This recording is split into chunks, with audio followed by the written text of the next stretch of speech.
Hello, welcome to the Books of the Month Club. I'm your host, Tawan Sanders.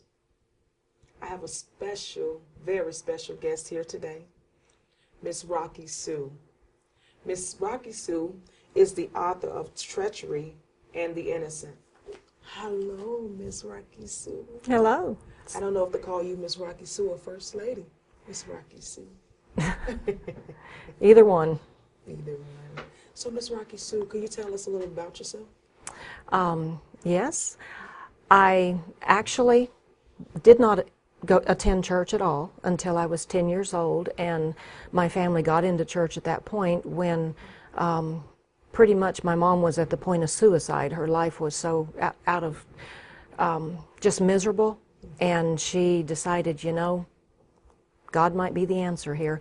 And we got into church, and I became a Christian at 10 years old, just a few months after that, when I reached 12 years old, because Mom had not been reached as a child and had longed to know Christ and had gotten to the point of suicide as an adult. She went into working with children, and she started teaching Good News Clubs and children's church, anything she could do to try to reach people for Christ. And when I was 12 years old, I took the CEF training and started teaching as well. Technically, they did not allow you to begin teaching until you were 13, and they kind of made an exception. And I started teaching children's church and Good News Clubs, and have taught pretty much ever since then. From that, when I was old enough, went to college, met my husband, who went into the ministry, and he pastored for 30 years. Wow. So I was a minister's wife for 30 years. Wow. And during that time, I taught at Mount Juliet Christian Academy for 7 years, and taught Bible, high school Bible, 9th through 10th grade. And we would start at Genesis and go all the way to Revelation in the 2-year period. And taught Good News Clubs, children's church, all through that time. I called it King's Kids to give the kids a different flavor there. And then adult Bible classes, adult specialty type classes like evolution, creation, the debate there, that type of thing. Wow. So you said a Good News Club. So tell us, what is the Good News Club? Tell us more about that. It's sponsored through Child Evangelism Fellowship. And it is a club where you can't take Christ onto the school campuses, obviously. And so what they do is they find a hostess, and someone opens up their house, preferably someone close to the school where kids can walk. Our house was always open. We were always, at least one Good News Club would meet at our house, and then Mom would teach at several others during the week. But then it's a 1-hour Bible club. And you go, you sing songs, the fun stuff, and then you would have a memory verse that you would work on, and then you would have a flannel graph Bible story, which some people think are outdated, but they're not. If you learn a flannel graph story and teach it right, teach it good, learn it right, they're every bit as exciting to the kids today as they ever were. Yes, yes, yes. I noticed that you said that you started teaching at 13. Wow. So what caused you to want to teach the gospel? Well, the Lord gives each of us spiritual gifts, and one of the gifts He gave me was teaching. So I always had that desire to teach. And when I would hear things that were being taught that were wrong, I will admit it drives me insane. And I'm but I'm wondering, yeah, but you're not, and I've always, well, that's my spiritual gift. I always wanted to teach, and that's what I've always done. And that's one of the things that we do have in common, because I can share with you. I'm also a Sunday school teacher at my church, so I know when something is quoted wrong, you're like, no, wait, go back. Let's elaborate on that, So I thank you. I thank you for doing that. And I noticed that in the story you were just introducing yourself. You said you was a first lady. So how did you meet your husband? At college. At college. Actually, I had not seen him. He was in the row in front of me in the Old Testament class at the other end of the row. And I had walked out and was somewhere in campus, I don't know, but he walked up to me and he said, "You're the little girl in my Old Testament class." And I'm looking at him kind of strange, thinking, "I've never seen you." And he said, "Yeah." He said, "I sat in the row in front of you at the other side of the classroom." And he said, "You've got the most beautiful blue eyes." Now, he's Southerner, blonde hair, tall, Southerner, Southern accent. I'm from the West, or from Colorado, and I'm just like, oh. I went back that day and told my roommate, I found my husband. And now this roommate I had known since I was a child, and she told me later she had never, which I had never said that about anyone. He didn't know it for about 6 months or so, and kind of a frustrating period. But finally, when, it's one of those things, finally when I thought, okay, forget it, enough. There are other guys out there. Then all of a sudden, he comes around and's thinking, what am I doing? And that was, I think we're going to be, he's going to get me for this. I think it's 37 years of marriage come August. Wow. I hope it's 37. If not, I'm in trouble. What is your anniversary, August? August 8th. Mine is August 11th. 11th? Yes. Well, my birthday's the 26th. His is the 30th. Everything's in August for us. Just celebrate the whole month. The whole month. Start on August 1st. So, and you married your husband. So when did you guys go into the ministry together, as far as in your own ministry, your own church? What was that process like? Well, when he graduated college, we went to seminary. And when he graduated seminary, well, while in seminary, he was a youth director and associate pastor at a couple of different churches. And then we felt called, both of us were really evangelistic, and we felt called into missions. And so we moved to Florida, and through it was at that time the Southern Baptist Mission Board, I think. They've changed their name now, I'm not sure who they are. But we went as home missionaries to Florida. And we started 3 different churches while we were there. Wow. And they all 3 are churches today. So they weren't ones that, we started a little study group and it quit. They all thrived. And when one got going really well, then they would call in a pastor to take over. Okay. And then we would move to the next site and start from scratch, and build up. And oh man, we met in different places. We met in a funeral home once. I walked in to teach my children's church, and it's the most luxurious place we'd ever used. But I walked in to teach children's church, King's Kids, and the room I normally taught in, there's a casket in there, and I'm thinking, the first thing the kids are going to want to know is, so I went over and looked, and I think I had to peek inside, and there was a person in it. And so I thought, okay, we'll change for today. Wow. And we went into a different area for that day.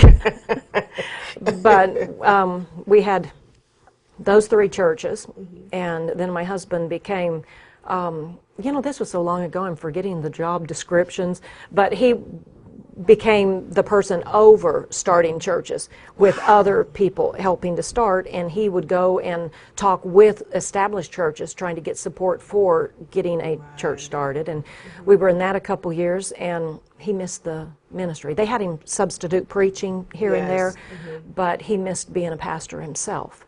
And so we got back into a church start, which in this case was an old dead church. Okay. And we went in, and let me tell you, we did find out the hard way. When a church dies, it dies for a reason. Yes. And it was a tough lesson to learn. But the last Sunday that we were there, we had 60-some people, and it was going real well. And then he was called to a church in, let me get my history right, Georgia. That was Georgia. The Blue Ridge Mountains, Hollywood. Wow. We were Georgia, and we were there for about 6 years or so, and then was called to a church in Tennessee, and we were there for about 12 years. Wow, impressive. And very impressive. So that you took that journey with him every step of the way you were there. Take that journey as a Sunday school teacher and as a first lady. And as a first lady. Wow. Yes. Wow. So when he retired, tell me what the retirement was like. What was your mindset when it was time to retire and move on to the next chapter?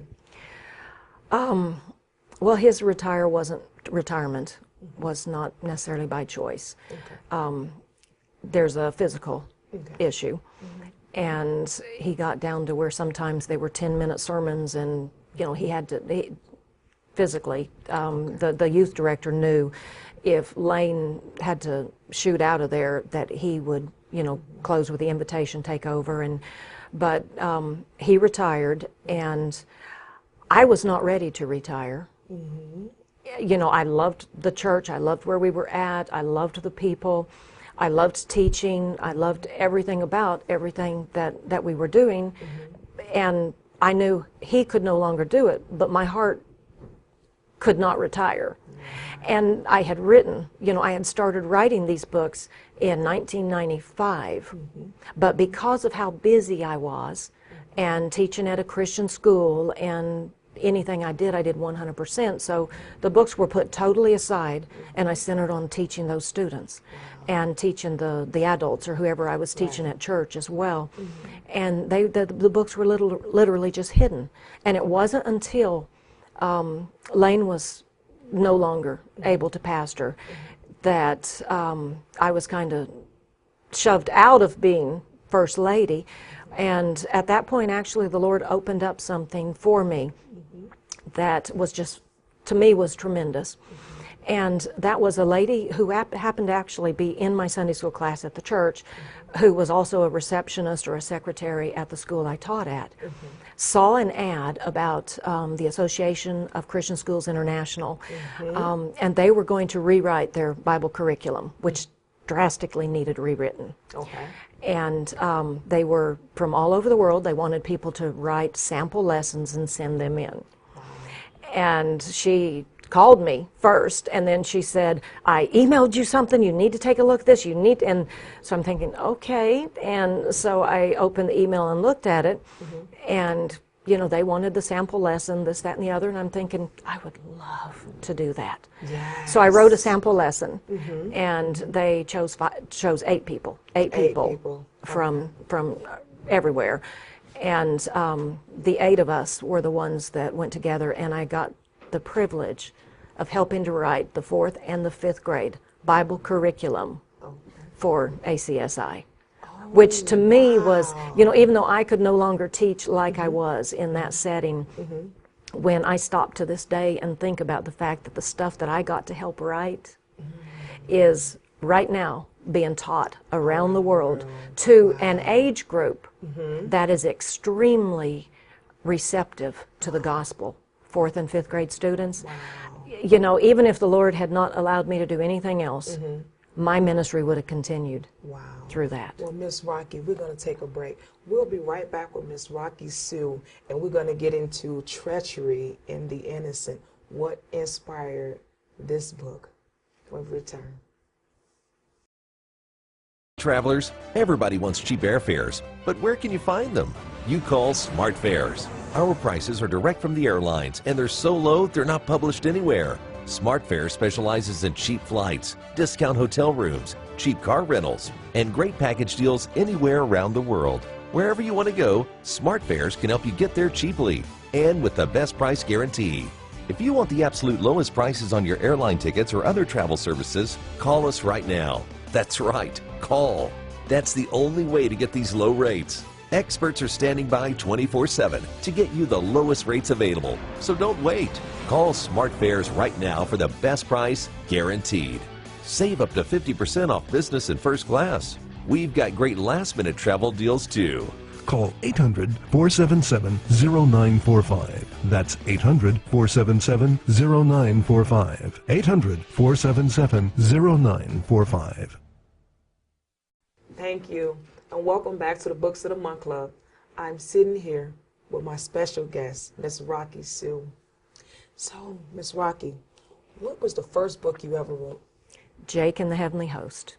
Jake and the Heavenly Host. Yes. Wow. So tell me a little about that, Jake and Heavenly Host. About the book itself. The book itself. The book itself. It's for maybe 8-year-olds up through 13. And it's a story that will keep them on the edge of their seat. Wow. And I happen to know in the libraries where it has been placed, I have found out that it has been the favorite of the kids. You know, when teachers have students read a book for a report and they have to do a poster. I walked into a class one day actually to sub, and they had that book at the school. And I'm looking around seeing posters of Jake and the Heavenly Host covering the walls. Wow. They don't know that I am the author of it. And one person says, she whispers, and I hear him whisper, I think she's the one that wrote it. And, oh, she is not. And, yeah, I'm pretty sure she is. And, you know, I'm listening to this just kind of snickering and waiting for them to get the courage. And one of them finally looks up, you know, Mrs. Fordham, didn't you write Jake? I'm looking, yes, I wrote it. And they were all excited. But then they just started, you know, all at once talking about it. So. Wow. So, Treachery and the Innocent. Very intriguing. This is very intriguing. Let me say that again. So let's go back into the title itself. What inspired the title, Treachery and the Innocent? I had a different title to begin with, but someone suggested Treachery and the Innocent. And the more I thought about it, the character Shema on the cover, you see both treachery, but you see innocence because of the way she was raised. Okay. And that you see the struggle going on in her. There is treachery there, but there is innocence there. And the treachery is world created. And there's turmoil in her life, and you see turmoil in some of the lives of the others as well. And most of it is because of the way that they were raised. Wow, wow. Ishmael is also another character in the book. So when you talk about Shema, is Shema a person that you know, or was it in character? You know, is it personal experiences in Shema, the character itself? I've seen it. Yes. I mean, I see that in people. But there's not a specific person that I could point to say this is her. Now, some of the things you see in the book, some of the stories, little side things here and there are true. You know, I might have exchanged one thing for another in it, but the stories themselves, a lot of them are true. So tell me about one of the stories that were true.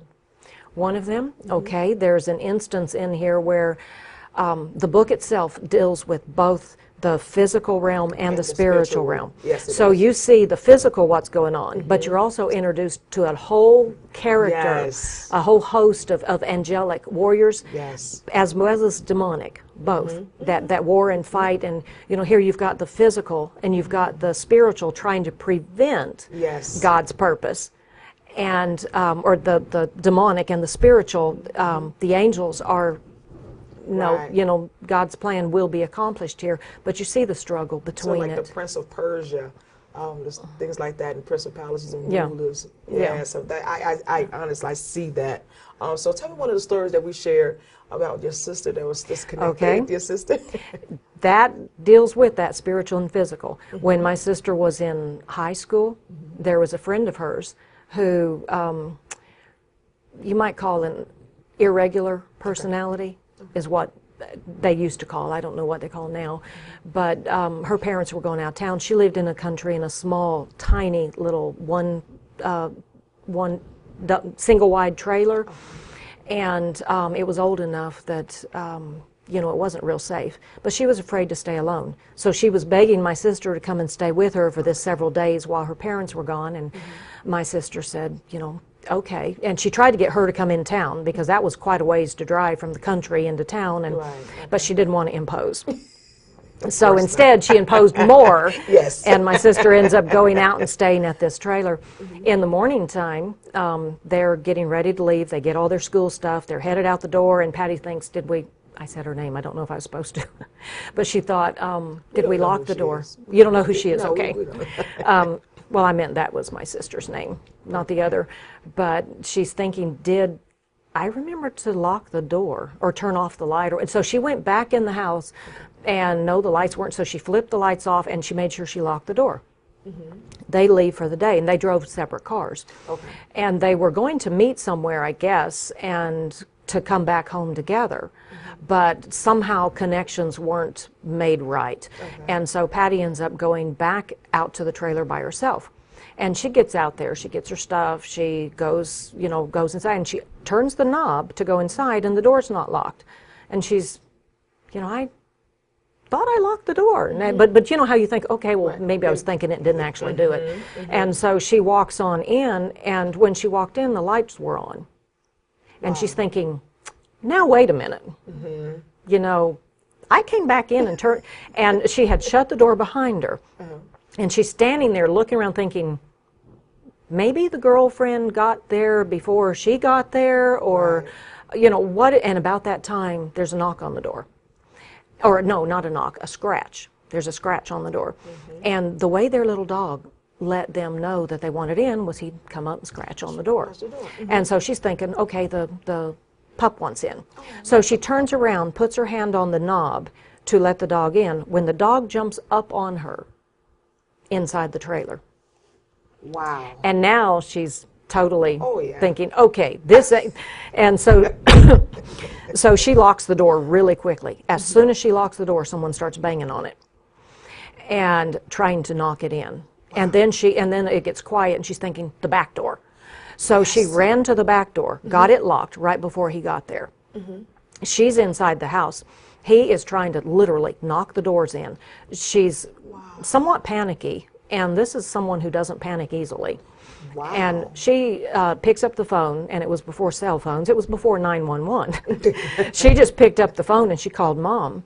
And my brother walked in the house at that exact moment, and they didn't know exactly where this girl lived, but he knew the general direction. And Mom told him what was going on. He got in the car and shot that way. Or first she said, go to the neighbor's house, tell him to call the police and get someone out there. So David ran over there, got them to call the police, and then he headed that direction himself. All the while, Patty is in there, and Mom testifies to the fact that she heard this guy, what he was saying. Wow. She heard the screams, she heard the vulgar language coming out of his mouth. And she said it just sent chills up her spine, and all she could do was pray. Yes. She couldn't be there. All she could do was hear what was happening, but she knew God's angels could be there. She could pray. So she started praying and praying and praying, and the person kept banging, and Mom said you could hear he was throwing his entire body against that door trying to knock it in, and couldn't get it in. And then, some time passes. All of a sudden, everything gets quiet. And Mom, they didn't have guns that Patty knew of. They did, and Mom said, "Get something, find anything, find a knife." So Patty finds this big, huge knife, and has this knife here. And while the guys, and he's going from door to door, he's trying to get in, and they finally, a car is coming down the road, and they assumed that he thought the authorities had finally got there and took off because it was quiet. Well, it wasn't the authorities, it was the girl. And she pulls up and everything's quiet. Patty opens the door and screams, "Get in here now!" And she's like, "What?" And it took her a while. Patty ended up having to go out and physically pull her in the house and lock the door. When she got in the door, when the authorities finally got there, Patty told the story, and here's Mom as a witness. And they refused to believe it happened. Wow. The reason, and the sheriff took her around and showed her. He said, look, and the door, it was such an old, wore-down trailer. All you had to do was plump hard on the door, and the thing went flying open. And he said, there's no way a man could not have broken into this. And you're thinking, yeah, there is. God's angels at both ends of that house, keeping him from being able to get in. Yes. Yeah. Oh, my. Wow. So I have a few little things like that are actual historical things that, I was able to bring out as well in there. Wow. So can you imagine that moment and recreating that event And when you were saying the front door, then the back door, I'm sitting here at the edge of my seat like, what happened? What happened? Did he come through the window? Did he knock on the window? You know, so that is, and to know that that's actually a true event. That is a true event. And I'm so happy that your sister is well, right? Yes. Okay. Yes. I would hate to have seen what he looked like, though. Yes. If she had come through that door, she would have been using that knife. Oh. Now, I don't know what she would have ended up like, but she would have been using that knife. Could you imagine a friend at the front door like, She liked it, never got her to come, because she didn't know, you know, she drove up and here's Patty screaming, you know, get in the house, get in. She's, should I come in or should I you know, leave? what are you going nuts on me here? Wow. And They did go in and stay at Mom and Dad's house the rest of the time. Oh, of I think course. Patty said either you come with me or you stay by yourself, but I'm gone. I'm going to talk to you later. I'm not going to figure out who it was. And to know that you have that protection, the angels, and I know that that's what it was, God's divine order of protection on her. If the police officer was able to come and just, you know, with not a lot of manipulation and can just... She said you could see through the door. You know, there was no way, and I think that probably is why the guy centered on the doors. He'd gotten in earlier that day through the doors. I mean, because he's the one that flipped the light on and had the doors unlocked, so he knew it was possible. Wow. But he, for whatever, you know, you can imagine his confusion. I know I can get in, I've already done it. And an angel standing there, he wasn't getting in no matter how strong he was. And to think that that is just one of the stories that is a part of Treacheries in the Innocent. I will want to read more. I'm sitting here and I'm just like, wow, I'm in awe of this story that you told me. And to know that he got in prior to, and to know that he was never caught, and to know that there's more to the story, right? There's more. There's more to the story. Yep, I've got the sequel already in editing, Treachery in the Land of Burning Sand, and I am getting really close to being done with the third one in the series. It's a series. It's a series. Congratulations. I'm super excited. I'm ready to read the second and the third. You'll be able to before long. Oh, okay. Okay, so Treacheries in the Innocent with Rockie Sue Fordham, First Lady. And the inspiration behind it all was? To reach people for Christ. Wow. To reach people for Christ. To reach people for Christ. I am so truly honored, Miss Rockie Sue, First Lady Rockie Sue, to have you here and to share your journey and Treacheries in the Innocent. So I thank you again for coming out today. Thank you so very much. Thank you for having me. Thank you.